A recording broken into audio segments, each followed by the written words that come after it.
Piece by Piece, which is Morgan Neville's latest documentary about the life of Pharrell Williams, is a very interesting piece because it's not only very insightful into the life of Pharrell Williams, but it's also done in Lego. So it's a Lego movie, but it's also the story of Pharrell Williams becoming a musical phenomenon. It's a great documentary, and it's also could be the best animated feature of the year. So I look forward to seeing how that one turns out. Matter of fact, it's the only documentary that I saw at the entire festival. Hello and welcome to the CineManiax podcast. I'm your host, Chris Reed, editor of Film Festival Today, lead film critic at Hammer to Nail, and chair of the Department of Film and Moving Image at Stevenson University. On today's inaugural show, we're going to talk about the 2024 Toronto International Film Festival, aka TIFF, which featured many films that you'll probably be hearing about this fall, and some of which may win awards. Joining me on the show is my fellow critic, Charles Kirkland, an active member of the Washington, D.C. Area Film Critics Association, as am I, also an active member of the Critics' Choice Association, voting member and head writer for the Black Reel Awards, and features programmer for the largest BIPOC film festival in Washington, D.C., the Light Reel Film Festival. Welcome, Charles. It's so great to have you on the show. Thanks, Chris, for having me on the inaugural episode. I'm grateful to be here. I'm so excited. So let's start with you. What were your favorite films at TIFF this year? And I should preface this by saying that both you and I were there on the ground, in person, watching films. So what were your favorite films at this year's TIFF? Thanks, Chris. My favorite film from TIFF has to be The Piano Lesson, which is Denzel Washington's latest presentation of the August Wilson play of the same name. Malcolm Washington is the director in his directorial debut, and John David Washington, along with Danielle Deadwyler and Samuel L. Jackson, star in the film. For those who watched John David Washington in the past, he's done this role on Broadway for a number of years, so it's really great to see him bring life to this film. And so that's what made it my favorite of the entire festival. Right behind that is Emilia Perez, Netflix's Oscar contender, with starring Zoe Saldana, Selena Gomez, and Carla Sofia Gascon, who plays the titular character, Emilia Perez. It's a narco thriller, but it's also a musical, and it's not a musical like Hamilton or even Les Mis, but it does have some musical undertones that make it a special film and very different from things you may have seen in the past. My third favorite film would have to be Without Blood. This is Angelina Jolie's directorial film, starring Salma Hayek and Damian Bashir. And Salma Hayek plays a woman whose family was murdered as a child, and she's trying to exact revenge upon the gang that committed these murders. It's a really great two-piece because it focuses on Salma and Bashir, and it's a really gorgeous movie, I think, as well. Piece by Piece, which is Morgan Neville's latest documentary about the life of Pharrell Williams, is a very interesting piece because it's not only very insightful into the life of Pharrell Williams, but it's also done in Lego. So it's a Lego movie, but it's also the story of Pharrell Williams becoming a musical phenomenon. It's a great documentary, and it's also could be the best animated feature of the year. So I look forward to seeing how that one turns out. Matter of fact, it's the only documentary that I saw at the entire festival. I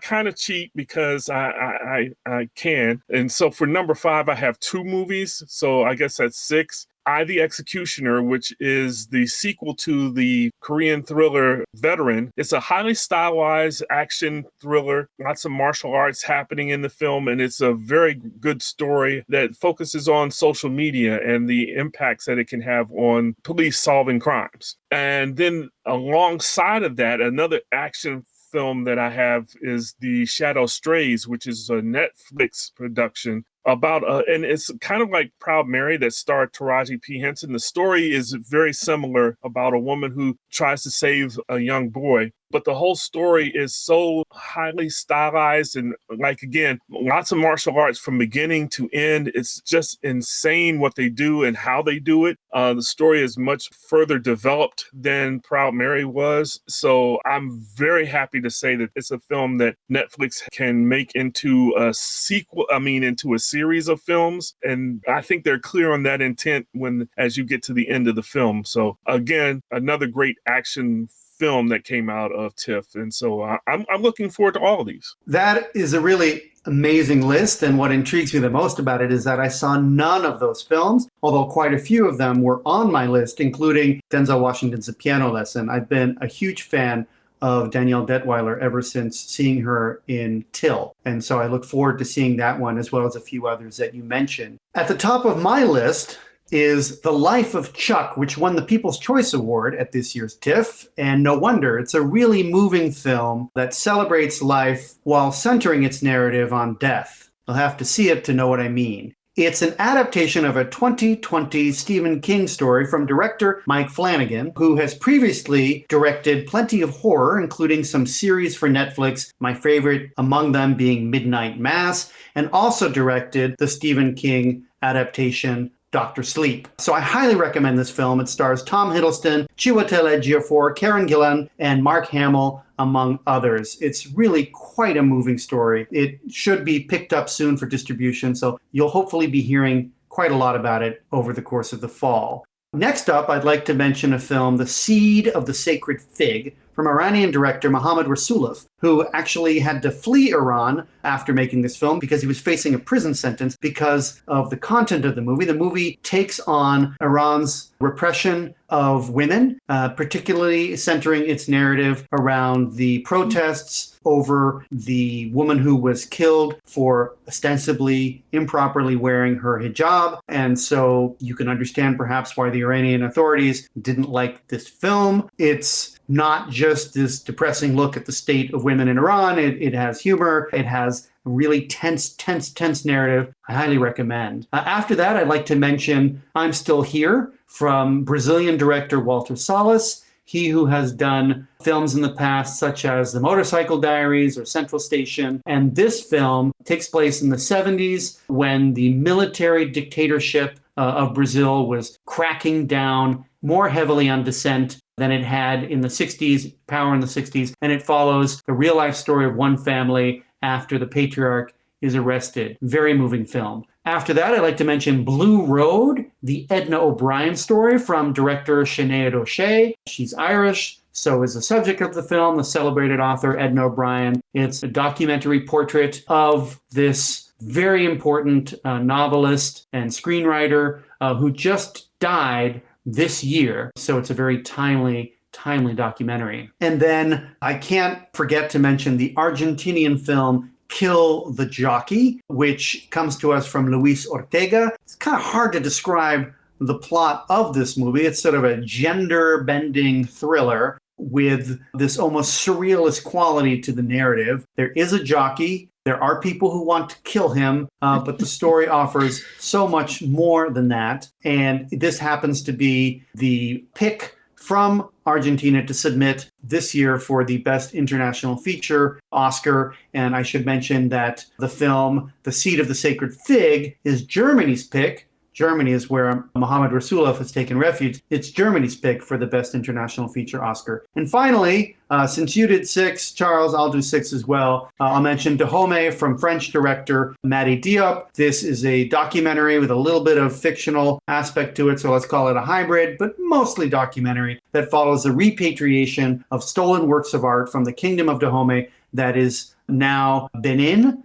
So the Republic of Benin is receiving these artworks, and Mati Diop follows their return and then gives us this really, really amazingly vibrant discussion from this conference on what the repatriation means to the people of present-day Benin. And I was blown away, actually, by the complexity of the conversation that we witnessed. So those are my 6 films. Did you see any of these, Charles, since I didn't see any of yours? I did see Kill the Jockey, yes, and I agree with you. It's kind of hard to describe the film, but it was a really good film. I also wanted to mention that Danielle Deadweiler's other film at TIFF called 40 Acres, I think her performance in that film is much superior to the one that she does in The Piano Lesson, but it's a great film also to check out.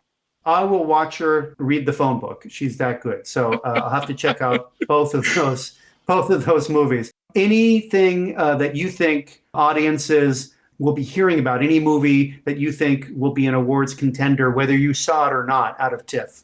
I think Saturday Night, a lot of people are thinking is going to be pretty good. I'm not sure if it's Oscar quality, but I mean, a lot of people did like the film, and it documents the first Saturday Night Live show, and actually in real time it goes from the counts it down into the start, so a lot of people enjoyed that. The Substance is another film that a lot of people saw and they felt that it was a really good film, and I just did get to see it myself. Like you said, The Life of Chuck, I've heard a lot of great things, and TIFF is usually a good predictor of the People's Choice Award has been a good sign for Oscars in the past. So The Life of Chuck is getting a lot of buzz. Well, that's what I'm putting my money on. And I'm no Mike Flanagan partisan. I've enjoyed some of his work, but I really, really found that film to be quite powerful. So I am hoping that the Toronto buzz carries it forward. Well, Charles, I want to thank you for sharing not only your list of top films that you saw at TIFF, but also your thoughts on what people should look out for this fall. It was a great conversation, and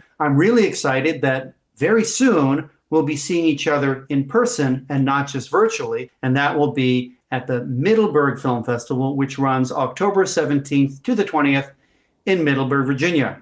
Until then, my friend. Well, thanks for having me, Chris. It was a lot of fun. My pleasure. I can't wait to see you at Middleburg, and maybe we can do this again.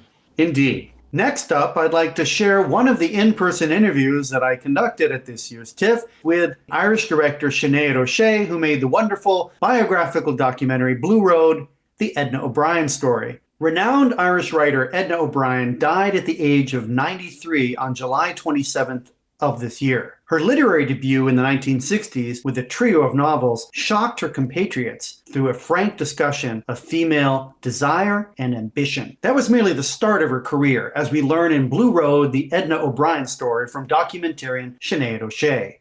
O'Shea puts on a full cast of characters to testify to the wonders of O'Brien's personality and writing.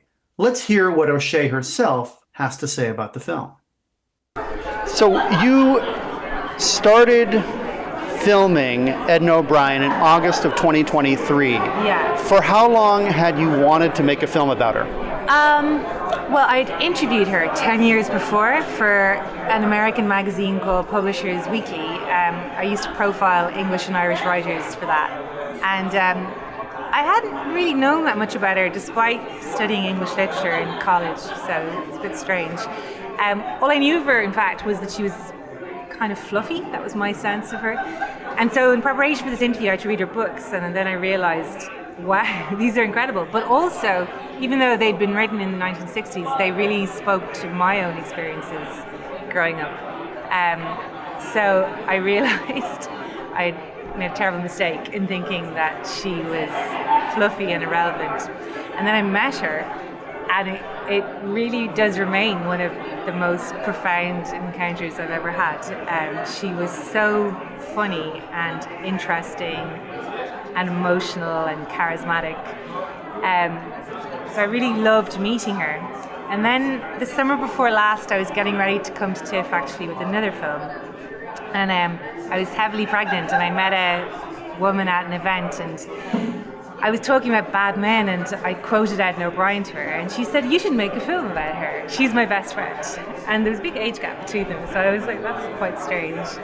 But she was right, they were best friends. And so it took me about a year to track down Edna. She wasn't, I don't think she really understood what feature documentaries were, and she wasn't that enthusiastic. And I asked that woman if she'd help me find Edna, and so she persuaded Edna to come on board. And that woman was Barbara Broccoli, who's the James Bond producer, and she sort of urged Edna to keep going with it. Barbara Broccoli is her best friend, the woman who was saying she was her best friend? Yeah, It turned out. So Barbara persuaded Edna to meet me. And then Edna became very enthusiastic about the project. She was admitted to hospital shortly afterwards, so she would send me these long voice memos via Barbara of like her vision for the film and like various titles and so on.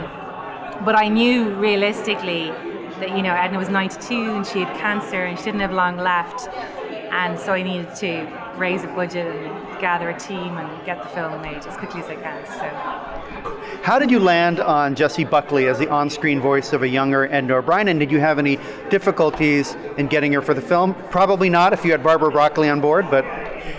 Yeah, actually, Barbara wasn't so much. Barbara was the Edna side of things. She was just, I think, the person reassuring Edna that I was a quite normal person, I suppose. Jessie came about because actually the programmer here, Tom Powers, who programs the documentary, I was telling him about my Edna idea and I had a teaser film made. He was like, maybe you should get an actor involved to help voice the diaries, and he shared a film called The Disappearance of Sherry Hyde with me, which is great, by Nicole Newton. And so I was like, okay. And so I was trying to think of actors, and especially Irish actors who could connect to that material. And strangely, it must sound like I move in glitzy circles myself. I really don't.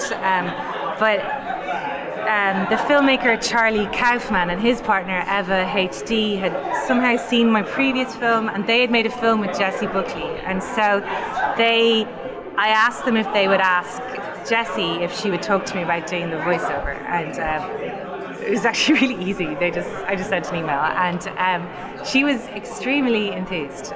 She's from Kerry, which is quite close to Clare, and I don't know, I think every Irish woman of a certain age really understands the Edna story. To be honest, I think women all over the world really understand the Edna story. I actually just traveled to Ireland this summer and went through both County Clare and County Kerry. So beautiful island. How did you choose, or how did you cast the rest of your interview subjects? Because you have some really amazing people on the screen, including another actor, Gabriel Byrne, who I love that section where he's reading from her work. But how did you get them to be involved with the film, all of them? Yeah, I was very fortunate, because when you are saying to somebody, I'm working with Edna O'Brien to make a kind of final film about her life, people really listen. But in Gabriel's case, strangely, he too had seen that film that was in TIFF 2 years ago, and so he had emailed me about it. And so he seemed quite nice, and then I realized he knew Edna, and not just that he knew Edna, but that he had been an advocate for her when she won this award in France. He had spoken on her behalf, had given a 40-minute speech. He knew her work intimately, and he adored her. They were really close friends. So when I asked him if he'd like to participate, he was really thrilled. So, that's the Edna effect, that she... If you're into Edna, you're into Edna. She's quite divisive. There's a lot of people who don't like her, but if you're in, you're in. There's a lot of lore. And Walter Mosley, he was amazing. We had no budget for the film, and so, he flew himself over to New York to meet us and gave me a day, and because he really feels Edna changed his life, and that she was the person who enabled him and empowered him to write. It's so beautiful, their relationship. So, Edna has that effect on people, and people wanted to testify.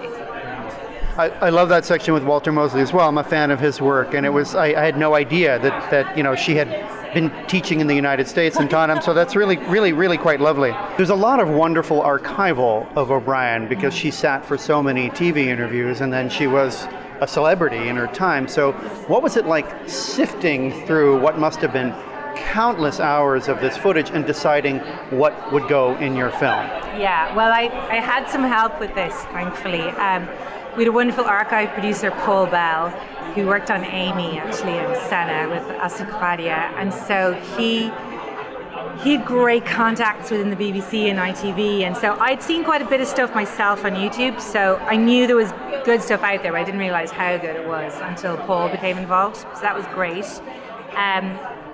For me, the most magical piece of archive is this film that her own teenage son at the time, Carlo, made, called Night, which is basically a visualization of one of her books, Night. And Night is in itself quite an autobiographical book. So basically his film becomes in its way a documentary. And so we were able to kind of move in and out of that a lot. And it's beyond a gift for a documentary maker. And it was really beautiful. So that was wonderful. And then we had the diaries, because when Edna became very enthused about the project, she directed me to Emory College in Georgia to read the most naked ones. And I had a wonderful producer, Claire McCabe, who went over and photographed thousands of pages and sent them back to me for me to transcribe. And we had a whole little team then of transcribers. Why are her diaries in Emory College in Atlanta, Georgia? She needed the money. They acquired them. I didn't know there's a whole world of like university archives. You sell things basically. So they were the best ones, and Emory College acquired those. What would what would your hope be that someone watching the film, someone who maybe didn't know Edna O'Brien before, would take away from this movie? I think I'd like them to know that here was one of the great lives. I would go as far as to say one of the great lives of the 20th century. What an amazing life. I'd like them to engage with her writing because it's brilliant. It's of a really high standard. And I guess as well, I'd like people to engage with the idea of what a female artist is and can be and should be, because Edna was subjected to very different standards compared to her male peers. You know, Norman Mailer stabbed his first wife, but you know, there's headlines about like Edna interviewing somebody from Sinn Féin, the IRA. You know, she was being constantly criticized. You know, it was totally acceptable for a writer in Ireland to say that he wanted to put a hatchet through her head. You know, it was really wild. And I think she is a complex person, and she is actually quite difficult in some ways. She's inconsistent, she's grandiose, she's stately, she's extravagant. She's also a genius. She's like the funniest, most charismatic person any of us will probably ever meet. And I think that should be allowed. I think that's permissible. I hope you enjoyed the interview as much as I did. I'm so grateful to Sinead O'Shea for the conversation. And what a great time I had at TIFF. If you're curious about any of the films we've discussed on today's show, be sure to look for them in theaters or via streamers. And if you want to read any of my reviews from Film Festival Today or Hammer to Nail, you can find them on Instagram at Chris Reed Film. For the CineManiax podcast, I'm Chris Reed. Thanks so much for joining us. I'll see you at the movies. Thanks for listening to Dragon Podcasts. Connect with us at podbean.com/dragonpodcasts.